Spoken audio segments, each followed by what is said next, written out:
Bom, olá a todos. Vim aqui para responder algumas perguntas, para falar um pouco sobre esses últimos assuntos, crise no PSL, briga para todo lado, e eu acredito que chegou a hora de nós mostrarmos os acontecimentos. Então, eu quero fazer um vídeo com vocês sem edição, sem aquelas coisas bonitinhas que saem no vídeo, fazendo um papo reto com todos vocês. Primeira coisa, gente, que eu tenho um perfil que todos vocês conhecem e acompanham nas redes, que é um perfil de conciliação. Eu sou um cara tranquilo, sou da mediação, sempre gosto de provocar consensos para construir projetos, e é esse o meu perfil que me possibilitou chegar à presidência da Comissão de Constituição e Justiça, a qual eu estou aqui nesse momento, segunda-feira, 19h30 agora mais ou menos. Dia do servidor público, tudo fechado, mas eu abri para que a gente possa trabalhar. Então esse meu perfil possibilitou eu chegar à presidência da CCJ. E eu não abro mão desse meu perfil porque é o meu jeito. Eu sou um cara do diálogo, eu sou um cara do consenso. Mesmo que eu tenha pautas bastante ideológicas, muitas vezes na segurança pública bastante pesadas, eu não abro mão da moderação no jeito de dialogar e me relacionar com as pessoas. Quero dizer também que desde 2015 eu apoio o presidente Jair Bolsonaro. Eu já era deputado estadual eleito pelo Paraná em 2014, então tem muita gente que diz, o Felipe é o cara que surfou a onda Bolsonaro. Calma lá, eu já sou deputado antes da onda Bolsonaro. É claro que quando o nosso presidente decolou na avaliação popular e o Brasil tomou o sentimento de que era necessária uma mudança, todos nós que estávamos com ele subimos junto com o Jair Bolsonaro. Então é inegável que nós devemos a grande votação que todos nós tivemos, e alguns até mesmo a sua eleição, ao presidente Bolsonaro. Mas eu não sou um surfista de onda. Eu acredito nele desde 2015. Ele foi companheiro do meu pai aqui no Congresso Nacional por 8 anos, integrando a bancada da bala, integrando a bancada da segurança pública. Então nossa relação é muito antes da eleição de 2018 ou deste ano, que é o primeiro ano da legislatura. Quem acompanha também o meu trabalho na Assembleia do Paraná, a qual eu passei 4 anos, pode ver e analisar o histórico para trás. Que nos 4 anos era eu e mais um deputado, que é o deputado Ricardo Arruda, que veio comigo para o PSL em 2018, que apoiávamos as pautas da direita. De 54 deputados estaduais, éramos 2 apenas, fazendo discursos fortes contra o PT, contra a corrupção. Então, o que eu peço para vocês é que eu vou explicar cada ponto aqui nesse vídeo, mas que analisem o meu histórico. Gostaria de dizer que eu tenho algo comigo que é uma virtude, mas que muitas pessoas interpretam errado em determinados pontos, em determinadas ocasiões, que é o seguinte: eu sou um cara que tenho palavra. Se eu dou a minha palavra para qualquer pessoa, eu cumpro até o final, risco por risco. Então, o que eu quero dizer com isso? Que em fevereiro, nós tínhamos acabado de entrar aqui na Câmara e fizemos a eleição para líder, que foi feita uma lista e virou líder lá em fevereiro o delegado Valdir. E eu dei a minha palavra, assim como muitos outros companheiros, alguns apenas assinaram, mas eu dei a minha palavra de que a eleição de líder, que é uma praxe aqui na Câmara, é por 1 ano, ou seja, o líder eleito em fevereiro fica até dezembro. Então eu dei a minha palavra e eu não mudo. Qualquer pessoa pode vir falar comigo, eu vou tentar convencer a pessoa que eu dei a palavra para tomar uma atitude diferente, mas eu não posso romper a minha palavra. E esse é o sentido de eu ter aprovado tantos projetos aqui na CCJ. Reforma da Previdência, no momento em que ninguém apoiava a Previdência, nenhum partido estava conosco nessa batalha. Reforma tributária, que eu aprovei em 2 semanas apenas aqui na CCJ. Pacote anticrime do ministro Moro na questão do PLP 38, que foi uma guerra aqui na CCJ, mas que nós aprovamos, porque é o seguinte: todo mundo aqui sabe que eu tenho palavra. Não importa se é da oposição, se é de esquerda, se é de centro ou se é de direita. Muitos não concordam comigo aqui dentro, mas sabem que se eu falo algo, eu vou até o final. Então, apenas para justificar essa questão de eu ter ficado com a eleição de líder que eu tinha apoiado lá em fevereiro. Eu anotei aqui alguns pontos para ir falando com vocês das perguntas mais recorrentes. Vou dizer também que até hoje nós aprovamos 100% dos projetos de interesse do governo. Isso basta perguntar para qualquer ministro que vocês tenham contato, qualquer secretário ou qualquer pessoa que trabalhe hoje na esplanada dos ministérios. Nenhum projeto foi reprovado sobre a minha gestão aqui na CCJ. Então o meu histórico fala por mim. Gostaria de dizer também que eu não vou entrar em brigas. Eu acredito que esse caso já teve uma resolução, poderia ter sido mais no diálogo, mas já houve uma resolução e o meu foco está totalmente virado para aprovar, nessa reta final do ano de 2019, os projetos importantes para o Brasil aqui na CCJ. Falar também sobre o áudio, aquele áudio que foi vazado, que muita gente compartilhou, que viu nas redes sociais. Primeiro eu gostaria de dizer o contexto desse áudio para vocês.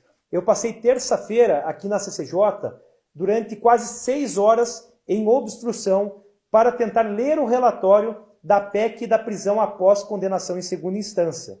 Passei 6 horas aqui e não conseguimos na terça porque começou a ordem do dia do plenário e tivemos que acabar com a nossa reunião da CCJ.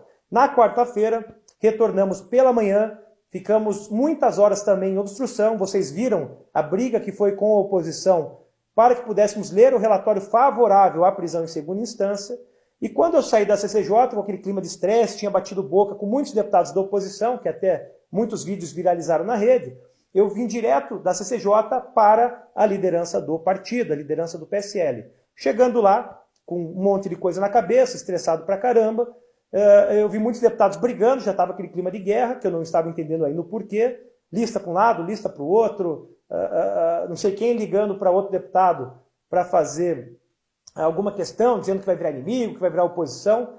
E eu cheguei no meio daquela briga, tinha gente de todos os lados, então não era uma conspiração, estavam deputados que tinham assinado a lista do deputado Eduardo Bolsonaro, que é o nosso atual líder, o deputado Luiz Lima, o deputado Daniel Silveira, que foi o que gravou, que gravou o áudio, o deputado Trutz, que tinha assinado também no Palácio. Então não era uma reunião de conspiração, era uma reunião que tinham deputados, já estava num clima de briga, e eu cheguei bastante exaltado. Não é do meu perfil ser exaltado, falar impropéries. No entanto, vocês sabem que assim como qualquer cidadão, nós temos picos de estresse, nós ficamos aborrecidos, a gente acaba estourando muitas vezes até com quem não merece, caso da nossa família, nossos amigos, pessoas que nós conhecemos no ambiente do trabalho, e foi um erro meu, porque isso não é da minha postura. E vocês sabem disso, vocês analisam o meu histórico e a minha condução aqui na comissão. Então, se eu errei, eu peço desculpas a todos vocês, terei o momento correto de conversar com todos aqueles que participaram desse áudio, mas eu gostaria realmente de pedir perdão, porque não é do meu feitio, não é da minha imagem esse tipo de coisa. Estava no momento de estresse, me excedi e peço perdão. Falar também sobre 2 fake news que saíram na semana retrasada, que eu vi bastante gente compartilhando na rede social, e não culpo as pessoas, porque realmente saiu isso em alguns jornais. Primeira fake news, que eu estava na casa do deputado Rodrigo Maia, nosso presidente da Câmara, jantando churrasco gaúcho, ouvindo Marília Mendonça, cantando Marília Mendonça, eu nem gosto muito de Marília Mendonça, e era aniversário do Frota, e que estávamos conspirando contra o governo. Eu gostaria de dizer primeiro o seguinte, eu falei com o jornalista no dia seguinte que saiu essa matéria, desmentindo tudo, no entanto, infelizmente, ele não retirou a matéria. E o que aconteceu de fato nesse jantar? Eu estava na Câmara, era terça-feira, então não é o dia que nós lemos o relatório da segunda instância, e eu fui na casa do deputado Rodrigo Maia para tratar exclusivamente da prisão em segunda instância, porque no outro dia, quarta-feira, eu queria poder fazer um acordo para que pudéssemos ler o relatório, apenas isso. Chegando na casa do presidente Rodrigo, eu vi que tinham muitos carros lá fora, que não é o habitual, entrei na casa dele, não o achei, fui lá para o fundo, lá no quintal, e estava acontecendo um churrasco.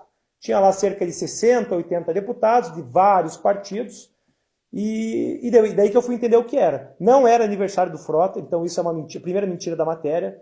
Não tocava nem música ambiente, então muito menos Marília Mendonça, não existiu essa parte também. Ninguém conspirou contra o governo, porque estavam lá deputados da esquerda, do centro, da direita, ou seja, era uma confraternização, e depois eu fiquei sabendo, do deputado Santini, do PTB do Rio Grande do Sul, ou seja, nem do PSL e nem um partido de oposição é o deputado Santini, e ele resolveu oferecer uma carne gaúcha para deputados amigos dele. Eu não fui convidado para esse evento. Então, quando eu cheguei lá, foi a minha surpresa o que estava acontecendo. Eu lembro que eu fiquei 20 ou 25 minutos no máximo, conversei com o presidente Rodrigo e comi uma carne, até que o deputado Santini me trouxe na mão. Eu não sentei nem com um prato para comer na mesa. Então, tudo que a matéria falou é uma mentira. Não conspirei contra o governo, não era aniversário do Frota, não tratamos de nada que não fosse isso, e ninguém nem ouviu Marília Mendonça nem música. Segunda fake news. Teve um site que lançou e muitas pessoas compartilharam que eu estive, ou que eu estaria, na noite de quarta para quinta-feira da semana retrasada, rodando apartamentos funcionais de outros deputados para tentar fazê-los retirar assinaturas de outra lista para líder do partido. Isso é uma mentira, e no outro dia que saiu essa matéria, eu falei numa coletiva de imprensa sobre essa mentira, e um jornalista desse site que publicou retirou a matéria do ar, porque eu tenho provas documentais, provas cabais, de que eu não fiz isso. Eu não fui no apartamento de nenhum deputado, eu fiquei na CCJ aqui até 3 horas da manhã, basta pedir o sistema de câmeras de vigilância aqui da Câmara dos Deputados. Eu saí exatamente 3 horas e 5 minutos da manhã, porque a nossa sessão da Câmara se arrastou até bastante de noite, e eu fico sempre tratando os assuntos aqui após o encerramento da sessão. E eu cheguei no meu apartamento funcional, 20 minutos depois. Basta também olhar as câmeras de segurança do prédio em que eu resido aqui em Brasília. Então, mais uma fake news desmentida, e que eu sei que muita gente divulga, às vezes achando que é verdade, mas foi tão desmentida que o jornal tirou do ar essa matéria. Gostaria de dizer para vocês que eu não entro em briga partidária, primeiro, porque na eleição do ano passado eu não utilizei fundo eleitoral, recusei o fundo eleitoral. Muitos partidos, como eu já era deputado estadual antes, e sabiam que eu iria para a federal com uma enorme chance de vitória, me convidaram, ofereceram fundo eleitoral, eu não aceitei, acreditei desde o início no projeto do presidente Jair Messias Bolsonaro. Então, se vocês olharem o meu histórico de votações aqui na Câmara também, verão que eu votei contra o fundo eleitoral. Eu sou contra, e sempre expresso isso, a previsão de fundo partidário em eleições, que é o fundo eleitoral, e eu continuarei assim para sempre, porque isso é princípio, e princípio eu não mudo. Olhem também as minhas redes sociais. Eu, em nenhuma oportunidade, neste ano 2019, visitei algum município do Paraná para falar sobre provisório de partido, entregar o partido para algum grupo, se lançar prefeito ou vereador. Eu não tive tempo para isso, nem que eu quisesse. Então, eu não sou um cara que estou me apropriando do partido, do fundo eleitoral, ou que tem algum interesse implícito nessa questão. Realmente não tenho. Se tem uma coisa que eu posso falar muito bem do PSL, é que é um partido, e eu já fui membro de 2 partidos previamente, que nunca me coibiu de alguma conduta minha, nunca ninguém do partido me puxou a orelha sobre algum posicionamento meu, nunca fecharam questão pedindo que eu votasse algo que eu não concordava. Então eu sei que trocar de partido é trocar de problema, isso todos nós falamos sempre. Mas o PSL sempre me deu, e deu a todos, a maior liberdade possível para exercermos os nossos mandatos e mantermos nossos posicionamentos. Então isso é algo que tem que ser reiterado.